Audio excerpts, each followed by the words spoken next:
Bonjour, Benoît Skouratko du département éducation pour le secrétaire général de l'enseignement catholique.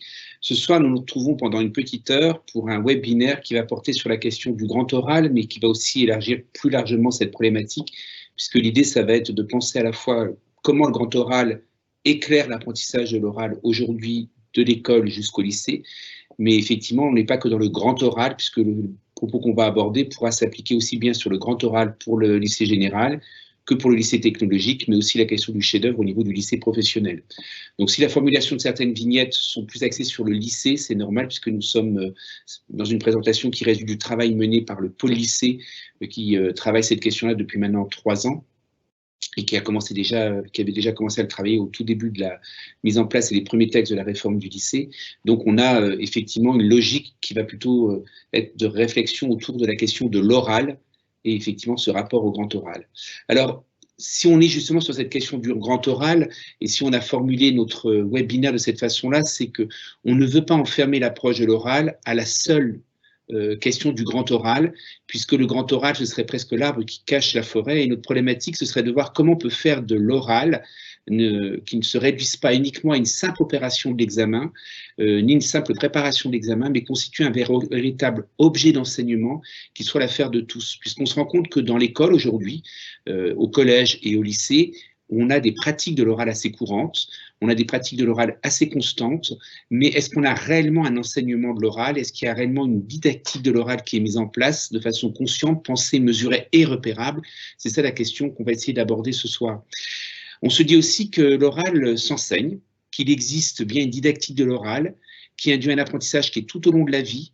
Ce n'est pas quelque chose d'inné. Trop souvent, on enferme les compétences de la pratique de l'oral, ou en tout cas savoir parler, à du charisme ou à un savoir-faire qui serait presque inné, alors que ça s'apprend, qu'il y a effectivement des postures à adopter. Et l'oral, c'est aussi un travail sur le corps, un travail sur soi, un travail sur l'apparence, mais un travail aussi sur le langage, et effectivement de voir comment on peut passer d'une pratique du langage à une pratique de l'oral.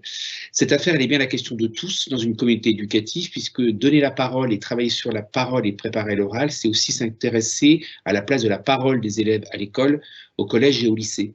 Donc, avant d'aborder le propos et le cœur du sujet, on va revenir sur quelques inquiétudes, puisqu'on sait que quand cette question du grand oral est apparue, quand on a vu disparaître le TPE dans la réforme du lycée et qu'on a vu apparaître cette question du grand oral pour le lycée général, il y avait déjà des oraux assez importants au niveau des filières technologiques. Il y avait aussi la place de l'oral au niveau du lycée général, du lycée professionnel. Mais quand on a eu les premiers textes, il y a eu de grandes inquiétudes en se disant est-ce que l'oral, en tout cas vu de cette façon-là, et l'oral qui prend une telle place et avec un tel poids au niveau des résultats d'un examen, est-ce que ça ne va pas creuser le gap entre les élèves? Est-ce que ça ne va pas créer une discrimination en se disant que cette maîtrise de l'oral, qui est souvent difficile pour les élèves en difficulté, difficile aussi pour certains groupes de nos élèves, certains élèves qui sont moins à l'aise aussi, hein, ça peut être lié en dehors de difficultés d'apprentissage, ça peut être lié aussi à une personnalité, hein, avoir peur de prendre la parole, ce n'est pas forcément qu'un problème de compétences disciplinaires, c'est aussi une question de savoir-être, et pour certains de nos élèves, c'est difficile.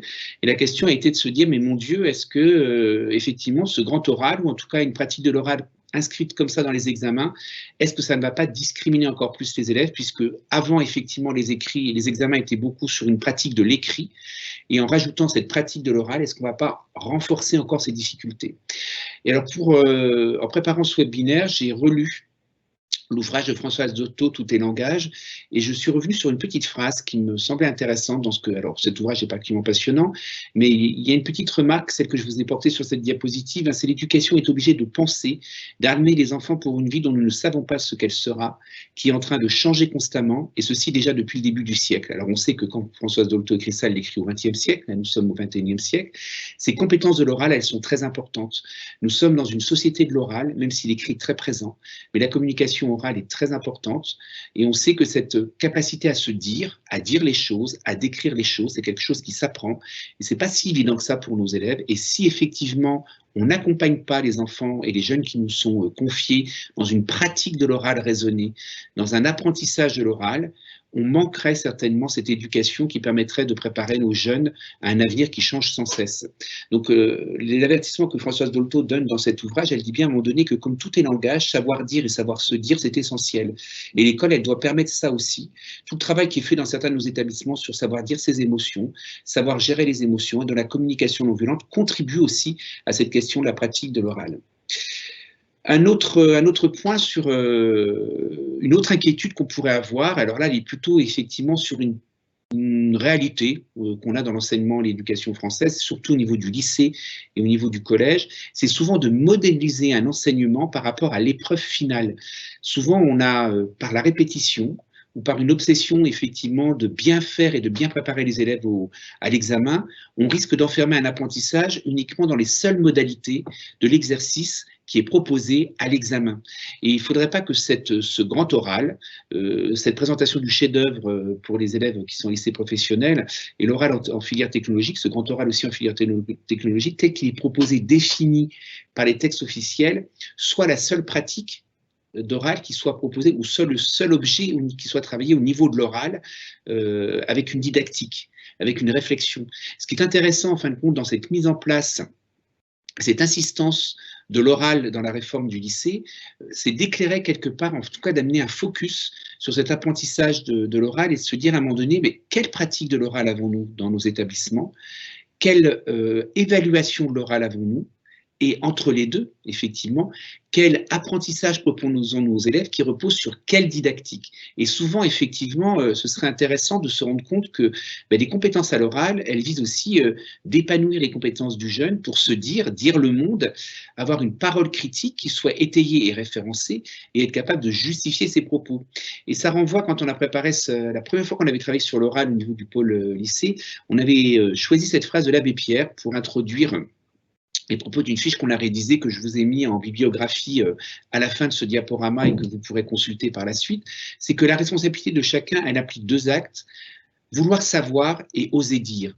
Et ce oser dire, on se rend compte que trouver les mots pour pouvoir dire les choses, pour oser dire, eh bien effectivement, ça relève à la fois du courage, certes, comme l'abbé Pierre le dit, mais ça relève aussi fortement sur des compétences qu'il faut savoir développer et qui s'inscrivent bien dans les compétences du XXIe siècle telles qu'elles ont été énoncées.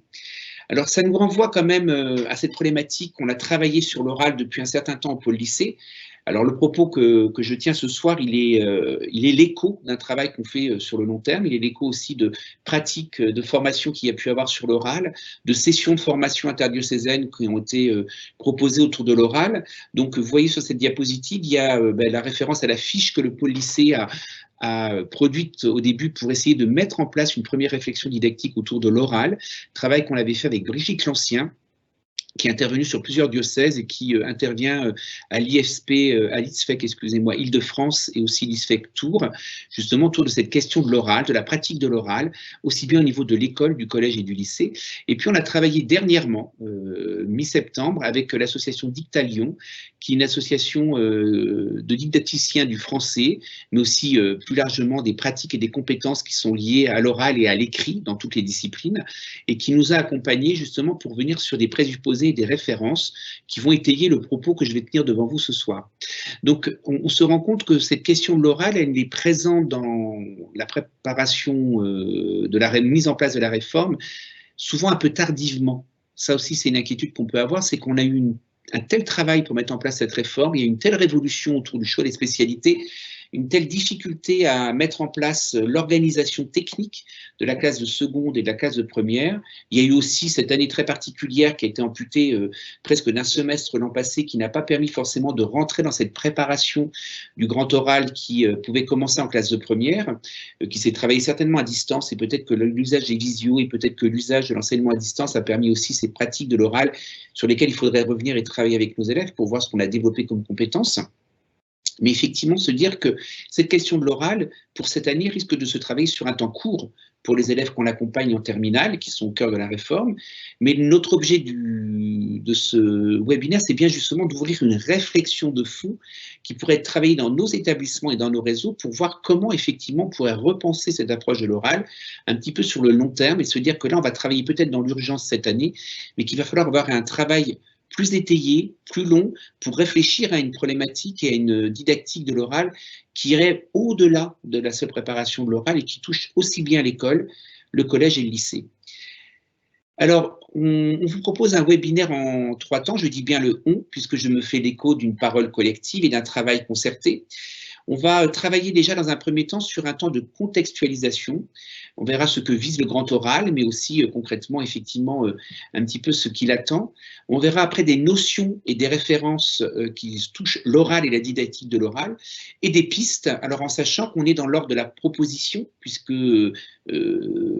par rapport à une didactique de l'oral préparant le grand oral, eh ben, on est dans quelque chose de tout neuf qui bouge, qui va avancer, qui va évoluer, mais on est aussi certainement sur des pratiques plus anciennes qu'on pourrait relire et relier justement cette préparation du grand oral. Donc, pour commencer, ce que vise le grand oral. Alors, je vous ai mis un texte qui est un peu lourd, mais vous pourrez le lire après au niveau du diaporama lorsqu'il sera accessible. Mais ce texte, c'est un des textes de l'IFE qui a réfléchi justement sur la question de l'évolution des pratiques de l'oral. Et ce qui est particulièrement intéressant dans ce texte et dans ce document, que j'ai mis aussi en référence dans la bibliographie, c'est de se dire qu'on a eu pendant très longtemps dans les programmes une grande insistance sur la question de l'écrit. Et très souvent d'ailleurs, quand on parle de qu'est-ce qu'on doit apprendre à l'école, qu'est-ce que vos enfants doivent apprendre à l'école quand on fait des micro-trottoirs, ou même quand certains de nos ministres disent qu'il faut revenir sur de l'éducation nationale, qui disent qu'il faut revenir sur des fondamentaux, on entend souvent il faut savoir lire, écrire et compter. Mais le dire, par exemple, souvent n'est pas énoncé. Il est énoncé par quelques personnes et souvent pas assez. Donc on voit bien que quelque part, même la place de l'oral, elle n'est pas considérée comme un fondamental au départ. Et en tout cas, pendant très longtemps, effectivement, les programmes ont été très fortement insistants sur la question de l'apprentissage de l'écrit. Puis on a vu apparaître dans les années 80 des premières pistes pour travailler l'oral, surtout au niveau du primaire, un peu plus au niveau du collège. Alors au niveau du lycée, des épreuves effectivement sont revenues sur les compétences à travailler. Le cadre européen des langues a fait un travail de fond sur l'apprentissage de l'oral dans les langues étrangères. Et puis on a certaines disciplines qui ont commencé à réfléchir sur la question de l'oral et à l'insérer effectivement dans des propositions didactiques, pas forcément dans les programmes, mais dans les propositions d'accompagnement des programmes. Ce qui est intéressant dans ce document de l'IFE, c'est de se rendre compte que se dire qu'on vient sur des situations d'apprentissage très particulières à l'école quand on est sur la question de l'oral, parce que l'oral, c'est un moyen d'expression qui peut toucher plusieurs secteurs de la personne, mais qui touche bien le développement personnel, la construction de soi. Savoir dire « je », ça implique des choses. Savoir se dire, ça implique des choses. L'oral, c'est aussi un objet d'apprentissage. Ce n'est pas uniquement quelque chose d'inné, ou c'est bien quelque chose qui va s'acquérir, mais qui relève sur des structures de champ conceptuel, qui va demander une vraie réflexion et des vrais référents. C'est aussi important de penser que l'oral est un objet d'enseignement, qu'il se transmet et qu'il peut effectivement être géré par la classe et puis qu'il peut communiquer. Mais c'est aussi l'oral comme un objet d'apprentissage qui fait qu'on va travailler sur les genres de l'oral, qu'on va travailler sur apprendre à communiquer, et puis c'est aussi un travail sur l'enseignement. Il y a des gestes professionnels, alors la terminologie gestes professionnels, elle est à prendre avec des pincettes, mais il y a effectivement des attitudes des enseignants quand on travaille l'oral. Il y a effectivement une posture, ou il y a des postures à prendre, qui sont effectivement un travail à faire pour passer peut-être de l'école du silence à l'école de la parole. J'emploie cette métaphore parce que très souvent, quand on dit qu'une classe fonctionne bien, souvent on dit que la classe est sage, que la classe est dans l'écoute, on est dans le silence, et on pense que le silence est un bon indicateur de formation. Alors même s'il faut des temps de silence dans les temps d'apprentissage, si on veut travailler sur l'acquisition de la parole et si on veut travailler sur l'acquisition de l'oral, il faut parler en classe, il faut qu'il y ait des échanges, il faut que ce soit effectivement organisé et structuré. Et c'est ce travail qu'avait fait l'IFE quand il a produit ce document, c'est d'essayer de recenser au début les premiers écrits qui ont pu être faits sur la didactique de l'oral, et on se rend compte qu'on était quand même assez en retard par rapport à les pays anglo-saxons ou les Québécois, où il y a une littérature autour de l'oral très importante depuis maintenant une trentaine, quarantaine d'années.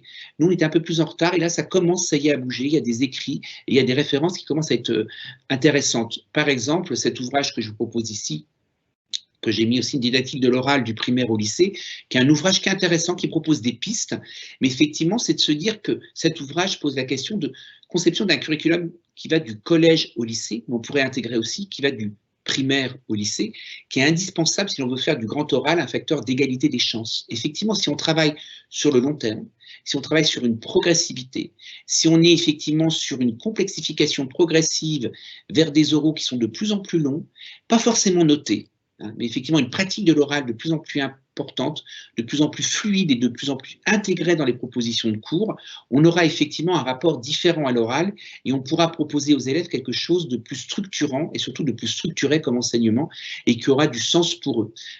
Effectivement, travailler l'oral, c'est pas uniquement, je vais être un peu caricatural, hein, mais uniquement réciter des poésies, c'est pas uniquement prendre la parole pour répondre à une question de l'enseignant, hein, c'est être capable de pouvoir dire, d'écrire, expliquer, justifier, argumenter, étayer. C'est aussi savoir préparer la parole que l'on va avoir. Effectivement, que ce soir, la parole que je vous adresse, elle n'est pas spontanée, elle correspond à un travail, à un croisement de documents, de lecture, de références. C'est ce qu'on appelle un oral préparé. L'oral, tel qu'il est proposé dans le droit oral, repose sur plusieurs pratiques de l'oral. Il y a dedans l'oral préparé, il y a aussi l'oral argumentatif, et puis il y a aussi l'oral spontané, question qui sera faite pendant l'entretien avec le jury. Ce que l'oral vise aussi, et puis je vous ai mis le petit logo, pas le logo, mais la déclinaison du verbe parler qui était dans le document de l'IFE. Ce qui est intéressant, effectivement, sur parler, être à l'oral, c'est aussi être capable d'écouter, d'entendre, de donner, de recevoir et d'échanger. Et trop souvent, pour les enseignants, on pense ces différents verbes et ces déclinaisons de l'apprentissage de l'oral pour les élèves, mais pour les enseignants, on a un peu du mal à le mettre en compte, à le prendre en compte. Par exemple, sur la question d'écouter. Hein, travailler l'oral avec nos élèves, c'est aussi beaucoup les écouter. Et ce n'est pas uniquement que l'enseignant qui va écouter, c'est aussi savoir les écouter quand on est dans la vie scolaire, c'est savoir les écouter quand on les accompagne en pastoral, et c'est aussi savoir les écouter quand on travaille avec les entretiens avec les familles. Entendre, donner, recevoir, échanger, c'est effectivement des verbes qui sont en interaction constante quand on est dans une pratique de l'oral, et ces verbes-là doivent être tous travaillés. Il est indispensable, si on veut faire du grand oral toujours un facteur des chances, de lister les situations où les élèves prennent la parole et où les élèves écoutent. Par exemple, dans la formation des délégués. C'est un espace où, justement, là, on est un peu dans un rapport différent du rapport de la classe. C'est aussi un rapport qui est travaillé, c'est ça qui est intéressant. C'est une question qui est travaillée avec la vie scolaire, qui est l'objet souvent du projet d'établissement, qui fait référence à un cadre de référence. Il y a certes le cadre officiel, mais chaque rôle de délégué aussi est connoté de façon particulière et avec des couleurs différentes d'un établissement à l'autre, hein, par rapport aux projets qui sont proposés. Puis on voit bien avec cette rentrée particulière qu'on connaît, on voit bien par exemple sur l'organisation du tutorat et de l'accompagnement des élèves qui sont mis en quarantaine, les élèves qui sont cas contact, les ressources que ça peut mettre en place et les propositions que les élèves font, c'est aussi, quand ils sont capables de formuler des propositions, ils sont dans cette préparation de l'oral. Donc effectivement, travailler avec la formation des délégués sur mimer le conseil de classe, les former à l'écoute, quand on est dans la distinction entre convaincre et persuader, voir ce que c'est que défendre, quand les délégués disent « je serai là pour vous défendre », défendre les cas particuliers, ben voilà, qu'est-ce que c'est que défendre, qu'est-ce que c'est que apporter la parole de l'autre dans un enseignement, comment se faire porte-parole aussi de la parole de groupe classe, par exemple, hein, quand il y a une question apportée à la connaissance des enseignants ou à de la vie scolaire ou au niveau de l'équipe de direction, c'est effectivement transformer toutes ces situations-là en situations d'apprentissage de l'oral et se rendre compte que ce n'est pas uniquement outiller les élèves à être des délégués, c'est travailler avec eux des compétences qui serviront à travailler l'oral.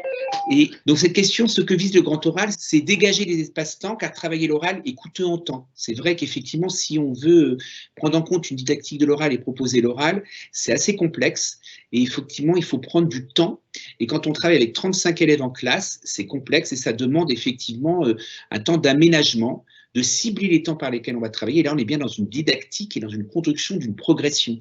Et donc, c'est effectivement une vraie réflexion à avoir en équipe pour qu'il y ait une répartition, surtout au niveau du collège et lycée, hein, que ce ne soit pas une seule discipline qui porte ce temps, ou en tout cas qui soit impactée par la prise de temps que ça peut avoir. On est bien dans quelque chose qui est transversal. C'est beaucoup plus facile au niveau du primaire, puisque l'enseignant, effectivement, va naviguer dans les disciplines et c'est lui qui organise le temps. Et il peut effectivement voir comment une même activité peut avoir l'écho d'une discipline à l'autre. Il peut être aussi dans l'interdisciplinarité beaucoup plus facilement. Ça commence à s'acculturer au niveau du collège et du lycée, mais il y a encore du travail à faire. Alors, dans la co-intervention qui est présente en lycée professionnel, là, on a effectivement la possibilité d'essayer de travailler sur les enjeux de l'oral et de prendre du temps pour le travailler. Ça va demander aussi, cet oral, hein, cette pratique de l'oral va viser de former les enseignants, mais aussi de penser des co-formations. Tout le monde ne pourra pas partir en formation. Mais peut-être qu'au sein de l'établissement, il est possible à un moment donné qu'un enseignant puisse partir dans un parcours de formation et co-former les autres à la pratique de l'oral, et en tout cas une didactique de l'oral et un apprentissage de l'oral avec les élèves. C'est aussi important, ce que vise l'oral, il revient sur une chose essentielle, c'est peut-être de travailler sur l'explicitation qu'on peut avoir avec nos élèves et effectivement avoir une parole de plus en plus claire au niveau des enseignants. C'est cette pratique de l'explicitation pour que les élèves puissent expliciter eux-mêmes. Trop souvent, les enseignants, quand ils ont préparé quelque chose, pensent que c'est clair, c'est limpide. Alors pas que les enseignants, ça peut être aussi la vie scolaire qui propose un projet. Quand on formule quelque chose et qu'on propose une initiative, comme on y a beaucoup travaillé, qu'on est familiarisé, on en oublie ce temps d'explicitation et on passe souvent à l'action.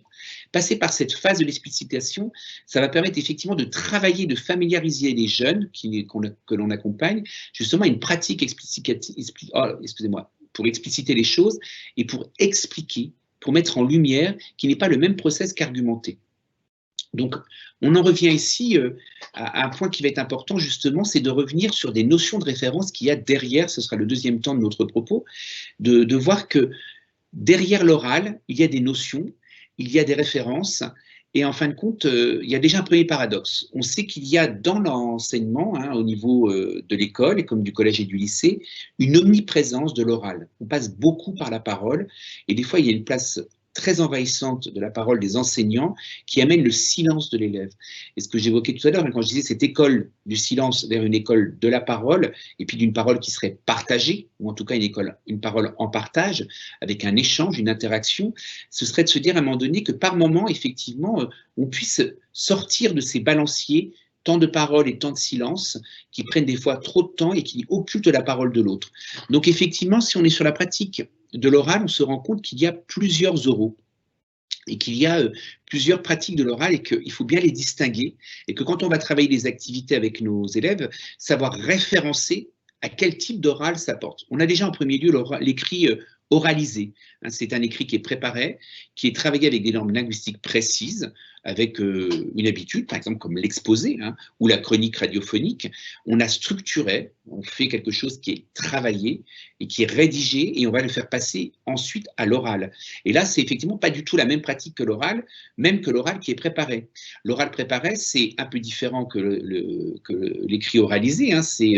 On est bien dans quelques notes et c'est à partir des mots-clés qu'on va être capable de donner l'impression d'un discours naturel, et on dit bien l'impression d'un discours naturel, qui est effectivement un des grands attendus du grand oral dans sa première partie, puisqu'on sait que les jeunes devront passer, les lycéens, présenter pendant quelques minutes, 5 minutes, l'objet de leur travail, sans notes, en étant debout et en interaction avec le jury, dans les regards, dans une adresse au jury, et on est bien dans un oral qui est préparé. On doit donner l'illusion de la spontanéité, mais en tout cas, tout ça, c'est préparé. Ça ne repose pas sur l'écrit oralisé qui est trop lié à du par cœur. L'idée, c'est qu'on est bien sur quelque chose de plus diffus dans la préparation qui va demander aussi d'autres compétences qui vont être celles de conceptualiser, celles de synthétiser et de travailler sur l'articulation. Et puis, on a un dernier oral important qui fera aussi partie de ce temps du grand oral et comme de la présentation du chef-d'œuvre, c'est l'oral spontané sans préparation. C'est soit une interview avec des réponses et des questions, mais c'est aussi l'oral quand on a effectivement, quand on a cette phase d'entretien avec un jury où on doit répondre aux questions posées par le jury. Et là, il faut bien développer d'autres compétences que celles de savoir parler, il faut savoir aussi écouter. Et trop souvent, on se rend compte que dans les questions de l'oral, alors que ce soit même dans la formation des enseignants, je n'arrive pas à répondre à la question, non pas parce que je n'ai pas la réponse à la question, c'est que souvent, je n'ai pas pris le temps d'écouter la question, ou alors je suis tellement dans une angoisse ou dans du stress que je n'arrive pas à écouter la question. Donc, on est bien sur cette importance de se voir qu'il y a effectivement derrière l'oral, il y a des pratiques discursives, mais il y a aussi des questions de posture. Il est important, quand on travaille sur l'oral, d'apporter des savoirs sur le discours de l'oral et de se dire à un moment donné qu'il faut travailler effectivement sur les fonctions du discours. Et ces fonctions du discours, contrairement à ce qu'on pense, elles ne sont pas à travailler uniquement qu'en français, puisqu'elles sont travaillées effectivement, elles sont inscrites au programme dès l'école maternelle avec la fonction narrative, alors descriptive, qui se travaille en primaire, plus primaire, explicative qui continue à se travailler en primaire et l'argumentatif qui commence seulement à être élaboré au niveau du primaire. qui sera consolidé tout au long du collège pour pouvoir amener une articulation entre narratif, descriptif, explicatif et argumentatif au niveau du lycée. Mais on voit bien que toutes ces fonctions discursives, elles sont abordées dans toutes les disciplines. Quand je dois décrire un document en histoire-géographie, j'utilise ce discours descriptif. Quand je dois expliquer une démarche ou quand je dois expliquer un raisonnement scientifique ou même un raisonnement ou des références, présenter effectivement quelque chose et je dois en donner les clés de lecture, je vais l'utiliser. Et quand, dans l'argumentatif, on l'utilise dans toutes les disciplines. Quand je vais défendre une hypothèse, quand je vais étayer avec des arguments et des exemples, je l'utilise aussi bien en philosophie que dans des disciplines scientifiques et que sur le fond, le tronc commun, même en langue. Hein, on voit bien qu'on est dans cette combinaison des différents discours, on est obligé de le travailler. Donc il est important de distinguer ces différents discours et de savoir clairement, quand on prépare une proposition, qu'on est bien dans cette conception d'intervention ou d'activité avec nos élèves, quels sont les discours qu'on travaille avec eux. C'est-à-dire que ça ne nous demande pas forcément plus de travail, ça nous demande simplement de discerner au moment d'une préparation les types de discours et peut-être après de faire le bilan, de voir quel équilibre j'ai proposé dans ce parcours, dans cette séance, ou alors dans cette séquence, ou lors de cette période d'apprentissage, ou ce chapitre, en fonction de la terminologie qu'on emploie, de la discipline, quelle part j'ai donné à l'explicatif, quelle part on a donné au descriptif, quelle part on a donné à l'argumentatif. Voilà. Essayez de combiner, de changer les choses. Si vous n'êtes que toujours dans l'argumentatif, et si vous n'êtes plus assez dans le descriptif et le narratif, on finit par l'oublier quand on est au collège et au lycée. On va beaucoup le travailler au niveau de la maternelle et du primaire, et après savoir raconter, devient subsidiaire, on est plutôt sur le gros poids et l'important de l'argumentatif. Donc il est important de combiner l'ensemble et de faire travailler ces différents discours. Il est important aussi de ne pas faire glisser l'explicatif à la volonté de l'éloquence et de la persuasion. Actuellement, beaucoup d'établissements pensent qu'on prépare le grand oral en faisant des concours d'éloquence ou en travaillant sur la rhétorique. Travailler l'oral, ce n'est pas uniquement travailler l'éloquence. C'est quelque chose qui vient en complément, mais l'oral aussi, c'est travailler clairement ces fonctions discursives du discours et de l'oral. C'est important d'avoir du sens et de savoir à quel moment je vais être obligé d'expliquer, à quel moment je suis obligé de décrire, à quel moment je vais être obligé d'argumenter, à quel moment je vais raconter. On combine ces différents discours, mais il faut que l'élève arrive à avoir de plus en plus conscience de ce qu'il fait. Pour les indicateurs du discours explicatif, il faut avoir suffisamment d'informations pour savoir expliquer. Et on s'était rendu compte, effectivement, il y avait un petit exercice qui avait été fait il y a quelques années, bien avant la réforme du collège, dans les années 1990, sur ce qui était demandé au niveau du collège en 6e, en SVT. On demandait aux élèves d'expliquer quelque chose. Et quand on analysait les réponses des élèves qui étaient portés, d'expliquer quelle nourriture avaient les oiseaux, c'était les chouettes, qu'est-ce que mangeait la chouette, il y avait des documents et l'élève devait expliquer. Et souvent, les élèves, ce qu'ils faisaient dans leurs réponses, ils racontaient. Et on s'est rendu compte que c'était normal qu'ils racontent. C'est pas parce qu'ils ne savaient pas expliquer, mais ils ne savaient pas expliquer parce qu'eux, ils étaient passés par un apprentissage en français qui était sur la narration. CM2, 6e, on est très fortement sur raconter. Expliquer comment ça s'articulait, mais on n'est pas forcément en début de 6e sur raconter. Et quand on emploie effectivement dans des consignes expliquer, pour l'élève, eux, c'était raconter. Donc, ils racontaient, la chouette s'est promenée la nuit, elle a mangé tel ou tel élément. Donc, l'idée, c'est de se rendre compte qu'on est obligé de bien, pour que les personnes, que les élèves puissent expliquer, il faut qu'ils aient des référents. Donc, on va travailler sur ces référents. Il faut savoir introduire son propos et savoir développer, et savoir conclure et synthétiser. Donc, on voit bien ici quelles sont les compétences qu'on travaille. Et par exemple, on peut travailler à un moment donné sur une activité où ce qui va nous intéresser quand les élèves vont rendre compte d'un travail, de travailler plus sur la conclusion, de mettre l'accent sur cette conclusion, de travailler de façon progressive, savoir conclure en une phrase, puis après développer plus une conclusion, ouvrir vers d'autres propos ou d'autres champs de recherche. Ça va se complexifier, on fera plus au collège et au lycée. Donc, l'idée, c'est de savoir effectivement adapter aussi les termes à l'auditoire. Je m'adapte et j'ai une pratique de l'oral parce que je suis capable d'identifier qui est la personne qui m'écoute, quel est son niveau d'attente. Donc les élèves souvent en sont capables. On voit bien les petits qui à l'école primaire, quand ils racontent une histoire, vont essayer d'utiliser le passé simple parce qu'ils entendent dans les belles histoires racontées par la maîtresse le passé simple. Donc ils sont capables de le faire, mais souvent après ils vont perdre cette habitude-là. Il faut travailler régulièrement avec eux cette question effectivement du lexique, l'apprentissage du vocabulaire qui vient étayer cette question de l'oral. Donc on se rend compte aussi que Autre exercice proposé, c'est la reformulation, la répétition, pour mieux se faire comprendre. Hein. Demander aux élèves en fin de séance de reformuler ce qui a été vécu dans la séance, ou alors ce qu'ils ont appris, ou alors en début de séance, reprendre effectivement qu'est-ce qui s'est passé lors de la séance précédente, qu'est-ce qu'on a travaillé, qu'est-ce qu'on a appris, quelle a été telle démarche, quelqu'un peut-il nous raconter ceci, quelqu'un peut-il nous expliquer, quelqu'un peut-il définir tel propos, nous en sommes arrivés à quelle conclusion?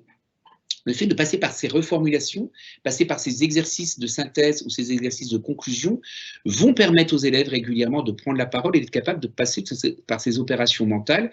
Et donc, on peut les insérer clairement dans ce discours et leur donner une place. Ce qui est intéressant aussi dans cette démarche, c'est bien de savoir travailler effectivement sur toute la question de la structuration du discours.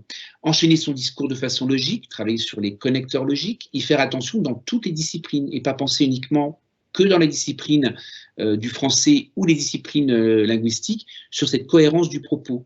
Hein, on le sait bien, les élèves vont avoir besoin d'une maîtrise de la langue à l'écrit pour structurer un raisonnement scientifique dès l'école primaire. À l'oral, c'est la même chose. Les élèves qui vont choisir des spécialités scientifiques, des spécialités technologiques très précises, avec un vocabulaire référencé et très technique, doivent absolument le maîtriser et on doit effectivement avoir les choses clairement énoncées. Tout ça, ça nous renvoie quand même à quelque chose d'un apprentissage de la pratique et de l'évaluation de l'oral, c'est que tout ce que j'ai évoqué précédemment, souvent c'est fait en classe. On le fait et on le fait plutôt bien, mais on le fait soit de façon spontanée, ou soit on va le faire effectivement avec des habitudes ou des habitudes qui sont proposées en classe. Hein. Beaucoup d'enseignants proposent d'ouvrir une séance en commençant par la reformulation. Hein. Beaucoup d'enseignants proposent de clôturer une séance pour passer à autre chose, que ce soit en primaire, collège et lycée, hein, pour dire voilà, qu'est-ce qu'on a appris aujourd'hui, qu'est-ce qui était essentiel, compter les points saillants de cette séance. On le fait spontanément, mais est-ce que souvent, est-ce qu'on observe? Est-ce qu'à un moment donné, on a les indicateurs précis et les critères pour pouvoir observer? Effectivement, là, l'évaluation critériée, elle va être nécessaire pour arriver à un niveau de maîtrise. Si les élèves n'ont pas les clés, et le problème qu'on a, par exemple, avec la grille qui est proposée dans le bulletin officiel de février dernier sur l'évaluation de l'oral, on a des indicateurs avec des compétences très larges, très complexes, une formulation très ambitieuse, et on n'a pas d'indicateur progressif.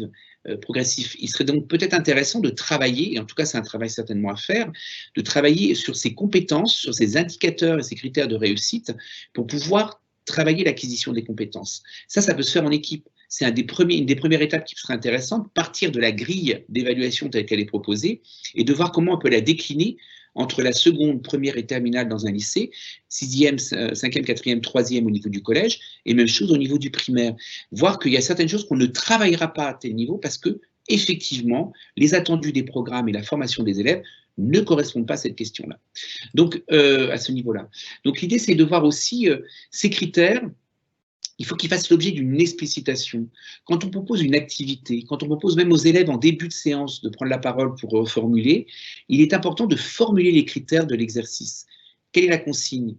Vous répétez quoi? C'est pas uniquement raconter la séance, ça peut être ça, un début quand on va commencer en primaire et en collège, raconter ce qui s'est passé la semaine dernière, ce qu'on a travaillé ou ce qu'on a travaillé lors de la dernière séance, puis ça va se complexifier, après ça va être expliquer, définissez. Et ces indicateurs-là, qui sont énoncés par l'enseignant, peuvent être aussi à un moment donné sur des fiches qui peuvent être communiquées aux élèves régulièrement sur tel exercice. Voilà, quelles compétences, quel indicateur pour pouvoir travailler ça. L'idée, c'est aussi de se dire à un moment donné, varier les modalités d'organisation. Ça peut se faire, ce travail-là de reprise à un moment donné au début du cours. On peut demander aux élèves en binôme de réfléchir à ce qu'ils pourraient dire et puis de demander aux élèves après de dire, ben voilà, quel est le binôme qui veut rendre compte de ce qui s'est passé la semaine dernière. Il y a la possibilité de travailler aussi sur la question de la préparation de l'oral, bien plus largement, hein, sur l'entraînement, par exemple, comment on peut s'entraîner en binôme, comment on peut s'enregistrer, comment on peut créer une table ronde, comment on peut faire un jeu de rôle dans une classe, et tout ça avec des grilles d'observation différentes. Il ne faudrait pas que la grille d'observation ne change pas si l'exercice change. L'idée, c'est de se rendre compte qu'on ne pourra jamais travailler tous les indicateurs en même temps. Et c'est ça qui est intéressant, c'est de bien cibler 1, 2, 3 indicateurs bien précis pour pouvoir les travailler de façon réaliste dans le temps imparti. Hein, comme j'évoquais tout à l'heure, c'est chronophage, et si on ne cible pas clairement les choses, on n'arrivera pas à pouvoir travailler la complexité de cet apprentissage de l'oral. En faisant simple, dans la préparation d'une séance, lorsqu'on va cibler clairement 1 ou 2 indicateurs, on communiquera ces indicateurs aux élèves, c'est ça qu'on va évaluer. On ne pourra pas regarder exactement tout ce qui sera évalué lors du grand oral dans chacune des séances. Ce que je dis semble une évidence, mais souvent dans les pratiques enseignantes, on évalue la complexité et souvent on complexifie en mettant énormément d'indicateurs et on cherche trop de choses à évaluer. Alors que dans une séance ou dans une activité, mettre l'accent sur un des indicateurs, ça peut être à un moment donné sur les postures, sur la force de la voix, ça peut être à un moment donné sur des consignes discursives, ça peut être à un moment donné sur des capacités à communiquer, sur la pertinence du vocabulaire, sur l'articulation du discours, voilà, ça, sur l'adresse au public.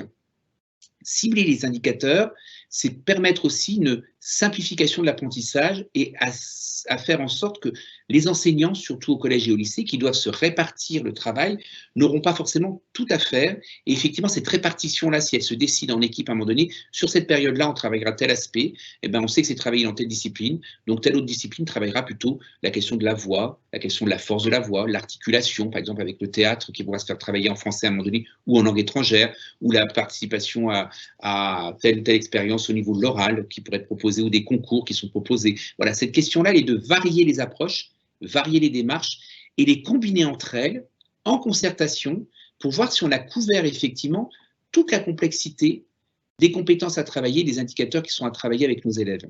Alors, ce travail-là, il va prendre du temps. Effectivement, on va commencer à le faire, on a déjà commencé à le faire dans certains de nos établissements.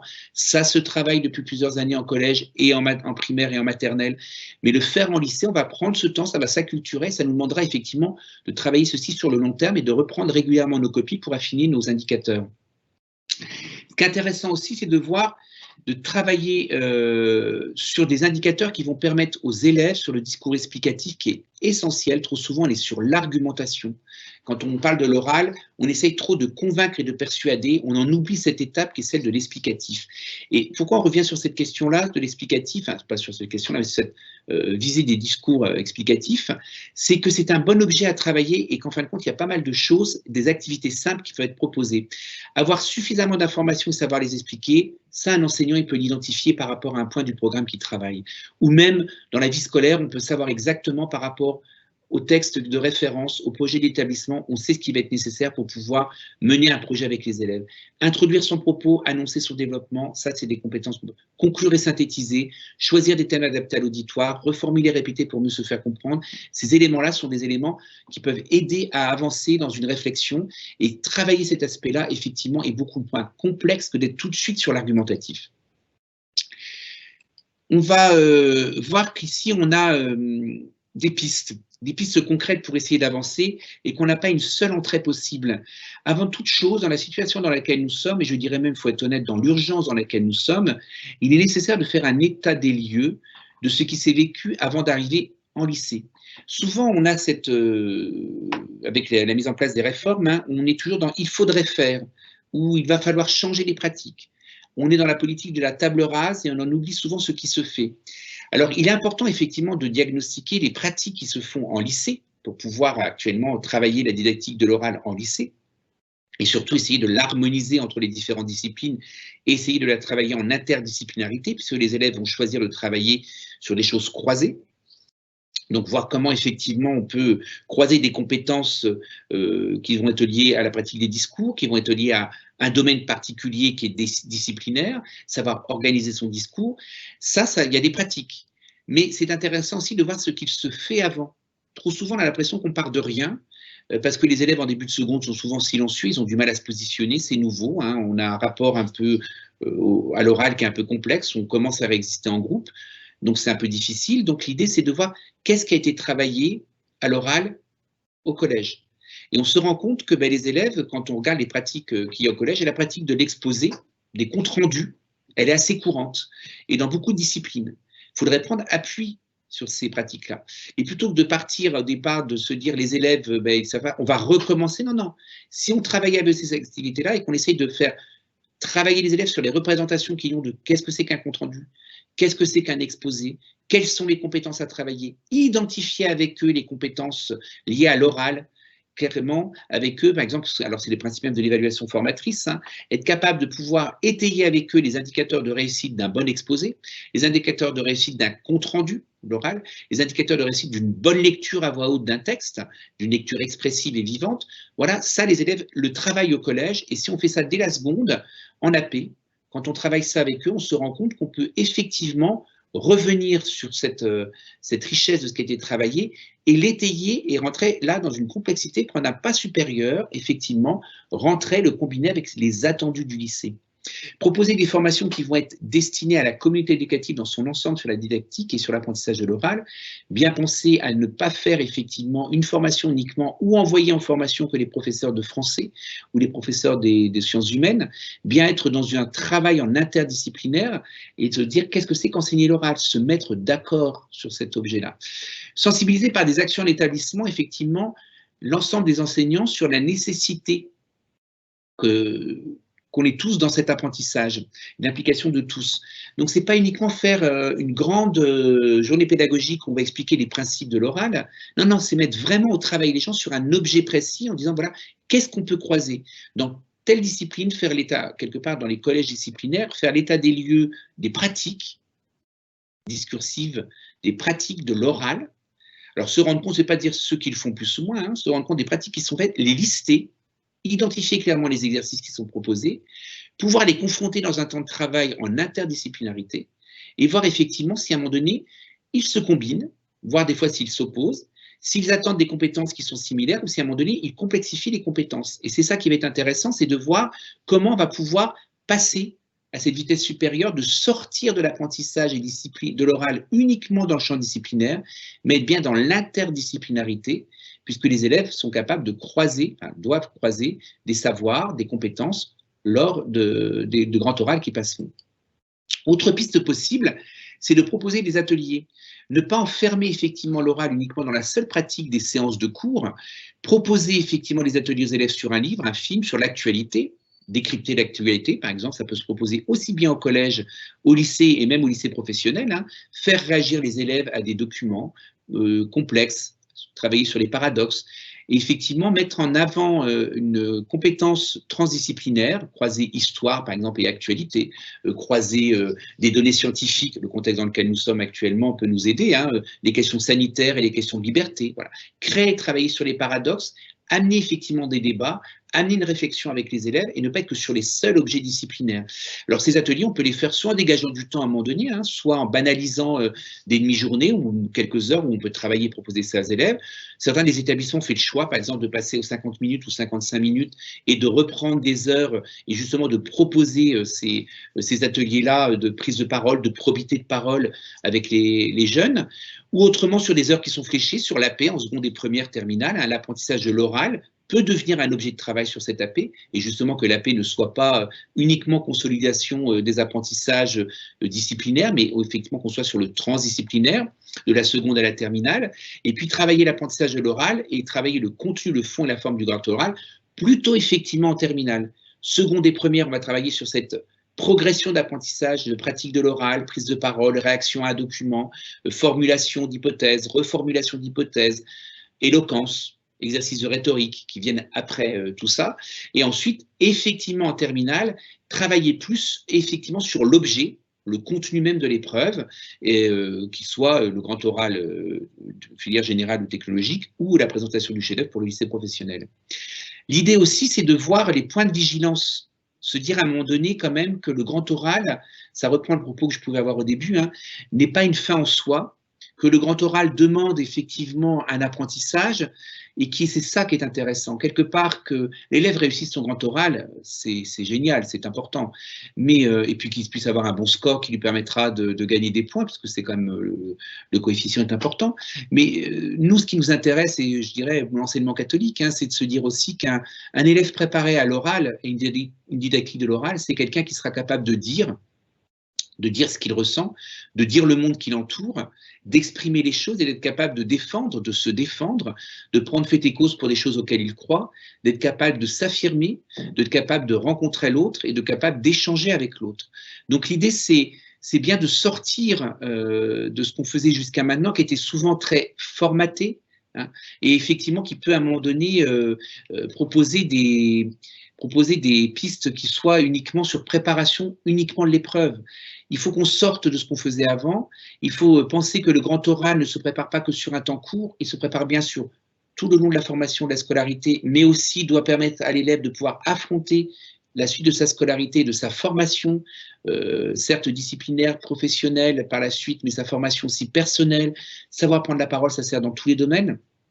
Et se dire à un moment donné que l'AP n'est pas uniquement le point possible pour finir les programmes, mais qui peut vraiment permettre de travailler l'apprentissage de l'oral. Donc on peut penser effectivement en lycée, ensemble, une progression qui combine une progression de l'oral dans les champs disciplinaires, dans les spécialités, mais aussi dans l'AP. Et puis s'il y a des ateliers qui peuvent être proposés en plus, ben, très bien, mais essayer d'avoir une progression qui soit spiralaire, qui permette, on peut travailler tel point parce qu'on a consolidé telle compétence, on va aller un peu plus loin. Et après, effectivement, en terminale, comme je le disais précédemment, être plutôt sur une préparation technique de l'oral. Les pistes aussi, le terme grand oral, c'est bien une pédagogie d'explicitation pour ne pas faire quelque part se dire à un moment donné, rentrer dans la leçon de l'agrégation. L'oral, c'est le grand oral, c'est pas trouver simplement les bonnes réponses, arriver à une perfection. L'idée de l'oral, du grand oral, c'est de permettre à l'élève de bien consolider ses compétences et cette pratique de la parole, mais c'est pas rentrer dans un moule. Alors je ne dis pas que la leçon de l'agrégation c'est rentrer dans un moule, mais en tout cas on ne demande pas à l'élève de produire un discours qui soit un discours aussi exhaustif qui est attendu à l'agrégation. L'élève, il va effectivement être capable de prendre une parole qui soit référencée, qui soit étayée, mais qui soit aussi authentique. Donc, penser que l'apprentissage de l'oral, c'est uniquement travailler la participation. Mes élèves prennent la parole en classe parce que je pose des questions et qu'ils répondent aux questions. On ne peut pas limiter l'oral à cet apprentissage-là. Apprendre à parler, c'est aussi apprendre à se taire, à écouter. Donc, effectivement, quand on veut proposer des activités sur l'oral, il faut penser aussi à quel moment on met les élèves en posture d'écoute pour qu'ils soient capables de reformuler, à quel moment ils s'écoutent les uns et les autres, et pas uniquement que l'enseignant. Et puis on pourrait dire aussi à quel moment l'enseignant se tait et écoute ses élèves pour les laisser parler, et les laisser peut-être se parler. Hein. Ma langue a fourché, mais c'est peut-être ça aussi intéressant, c'est comment on permet aux élèves à se parler dans les classes. C'est aussi un temps long, qui est un temps gradué, qui est progressif, donc ça se pense, et il faut donc penser une progression.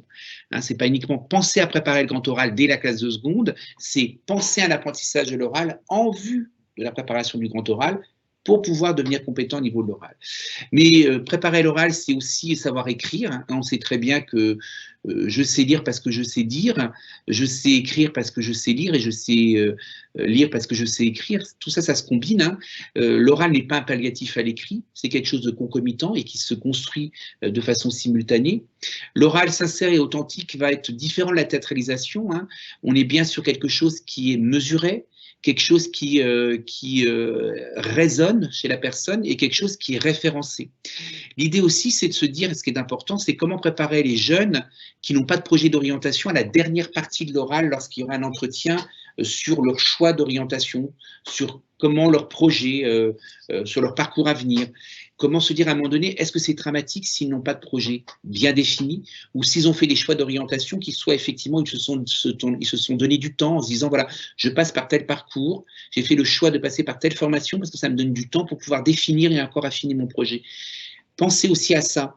La question de préparer l'oral, et en particularité la question du grand oral qui va tourner autour de l'orientation aussi, cette dernière partie qui a été ajoutée par rapport au projet initial, c'est de se dire à un moment donné, comment on permet aussi à l'élève de se dire qu'il a le droit à tâtonner, qu'il a le droit de chercher.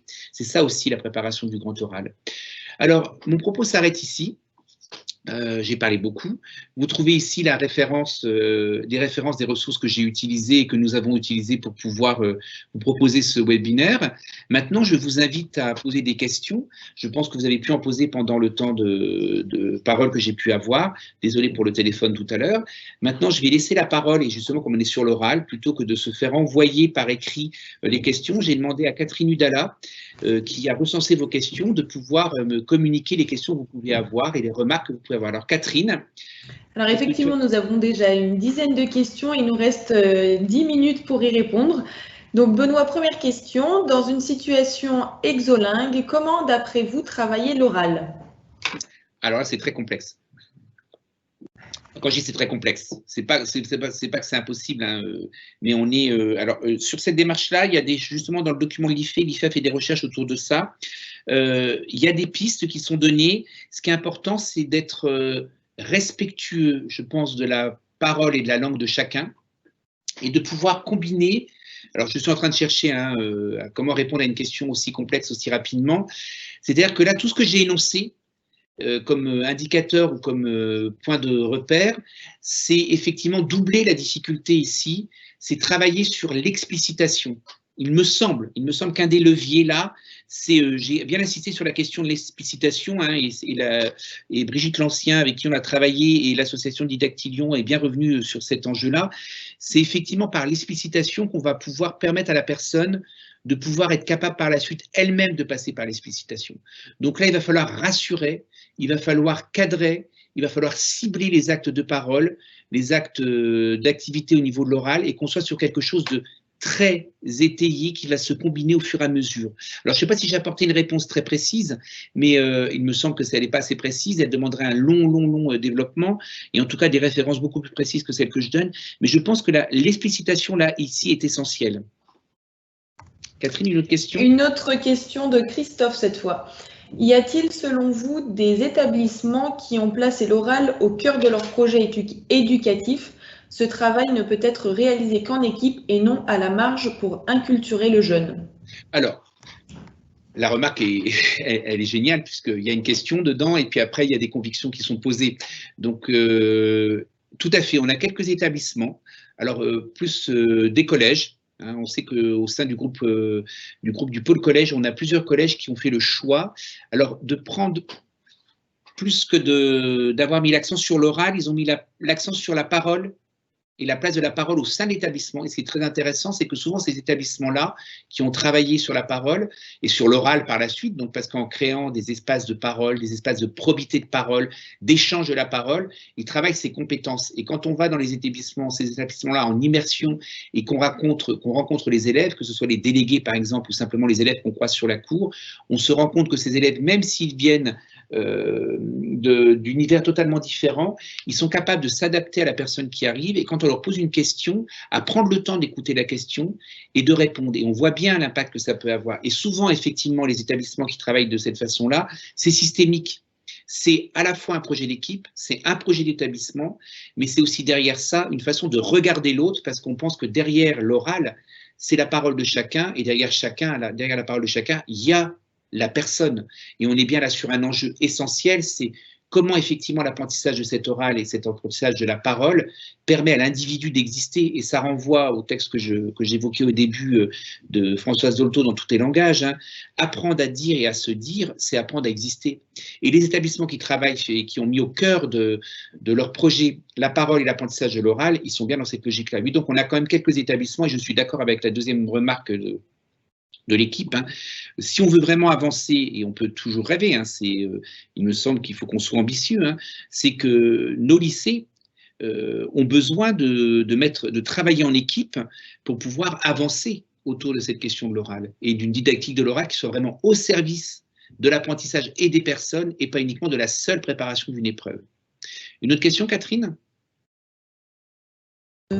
Alors, j'ai une question de Karine. Comment gérer cela avec les programmes de spécialité à faire avant mi-mars? Même avec la meilleure volonté, c'est extrêmement complexe.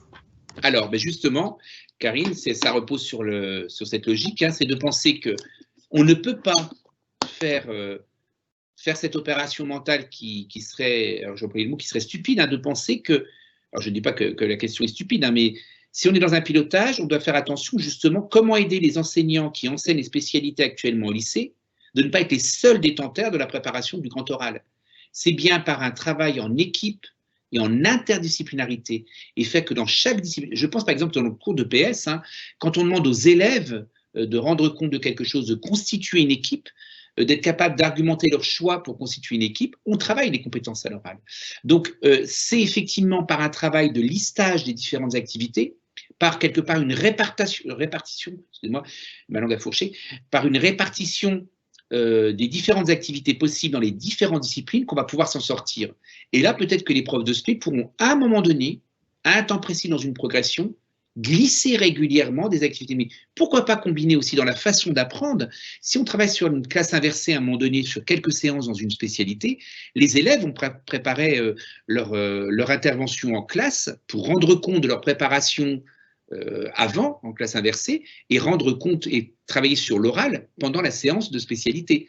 Si on est effectivement dans des cours plus magistraux où c'est l'enseignant qui est au cœur de l'activité et qui va dispenser le cours régulièrement, là on va avoir du mal. Donc il faut combiner, travailler ciblé quelquefois dans la période et dans les programmes, voir à quel moment on pourrait avoir l'occasion de glisser une activité, classe inversée par exemple pour travailler l'oral en sachant effectivement que ça ne doit pas incomber au seul prof de spécialité. Et par rapport à la question précédente, hein, c'est bien une volonté, ça devrait devenir une volonté d'une équipe de travailler ensemble à la préparation dans l'intérêt de nos élèves. Voilà, c'est ça, c'est même pas que dans l'intérêt qu'ils réussissent le bac, c'est dans l'intérêt de nos élèves. Des élèves qui n'arrivent pas à se dire et à discuter, on le voit bien quand on travaille sur l'orientation. Les élèves qui n'arrivent pas à motiver leur projet, qui n'arrivent pas à énoncer leur choix, qui n'arrivent pas à justifier, se mettent en danger déjà au lycée, mais ils se mettront en danger par la suite. Notre devoir, c'est de travailler ça. Donc c'est effectivement, c'est un travail d'équilibriste, hein. Ça va prendre du temps, on va tâtonner, on va chercher et ça va progresser. Une autre question, Catherine ? Une question de Philippe cette fois. Quels sont les mêmes attendus et les attendus différents entre les anciens TPE et le grand oral? Alors, il y a quand même les attendus. On peut retrouver des choses, hein, mais ce n'est pas la même chose. Déjà, effectivement, dans le grand oral, dans les TPE, il y avait la possibilité de pouvoir avoir un oral théâtralisé. Voilà. Alors, en revanche, toute la préparation les recherches, étayer son propos, savoir référencer son propos, savoir produire des sources et des références, ça, effectivement, c'est en commun. Mais par la suite, dans la prestation elle-même et le fait qu'elle soit découpée en 3 temps, qui va être effectivement, j'expose et je présente et j'explique mes choix, ça, c'est pas forcément ce qui était demandé en TPE, ça arrivait peut-être dans la deuxième partie.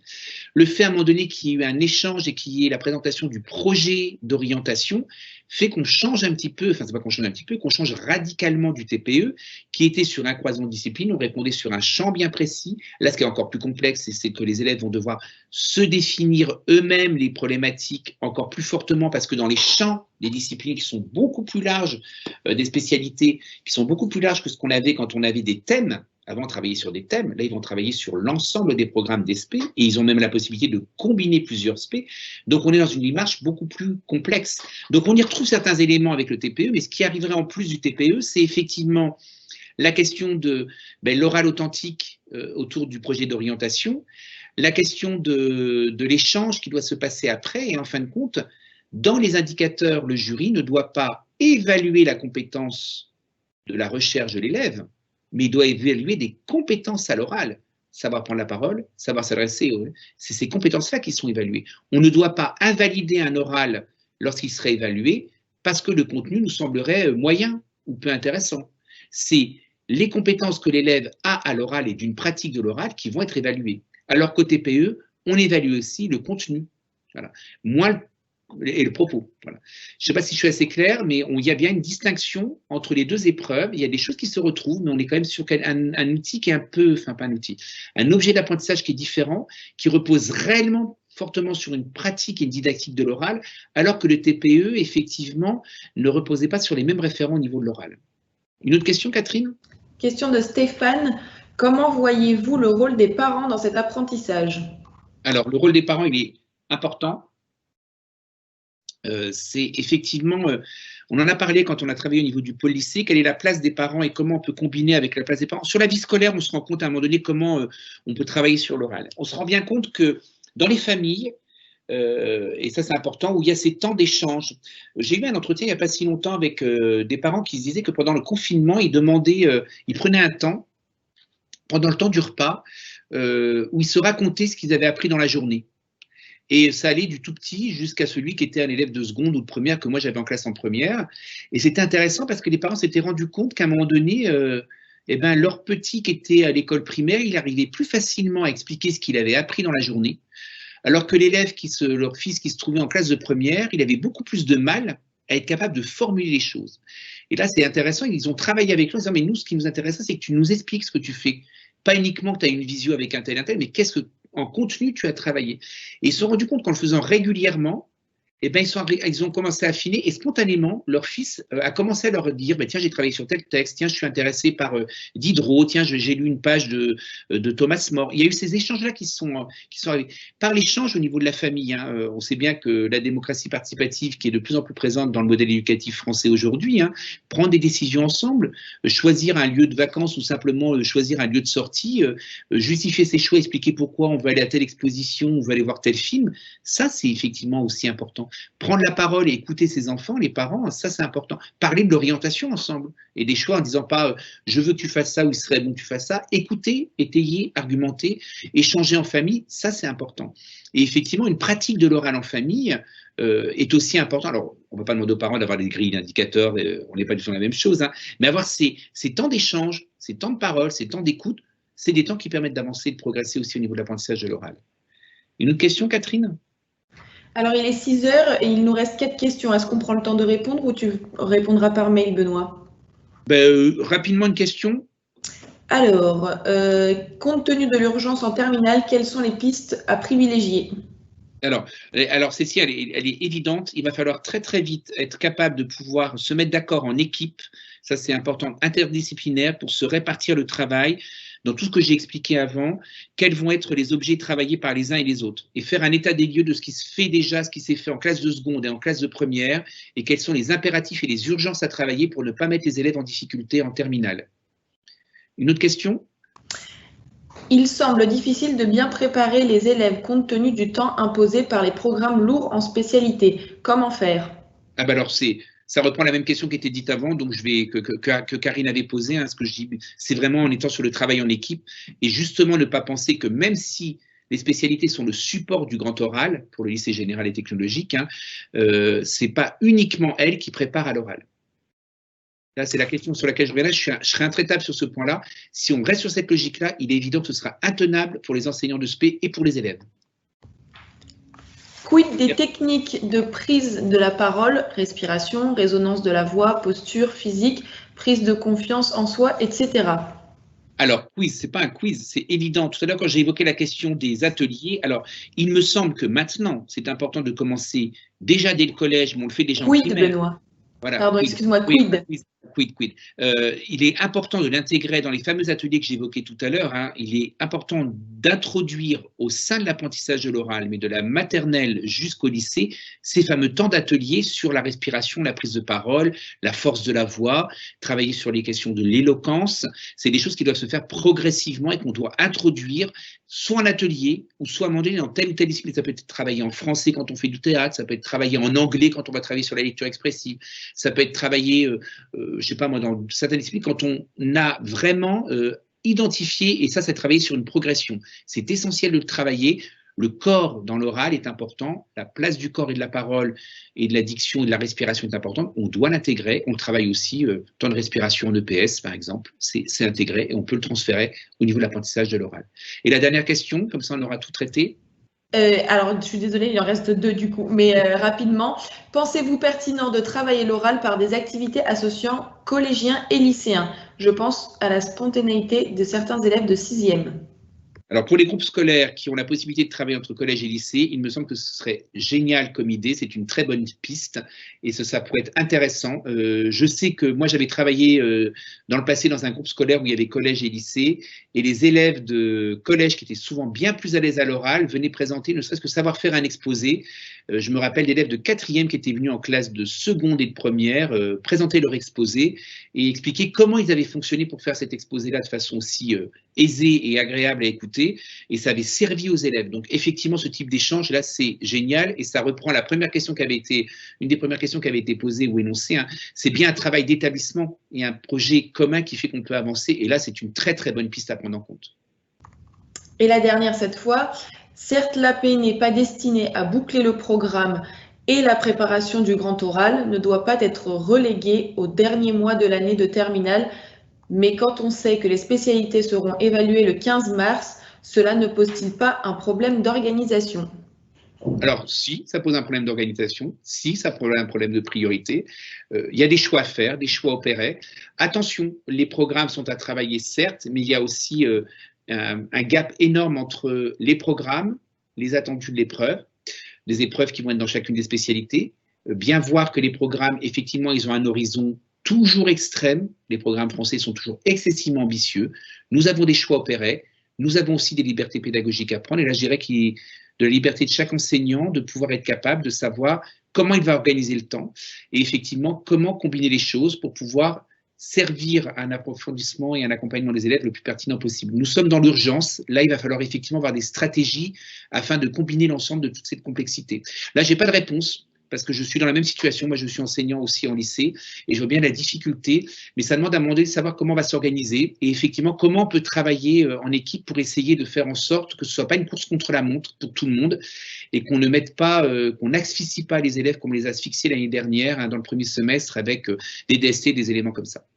Merci beaucoup, je vous souhaite une bonne soirée et à bientôt, au revoir.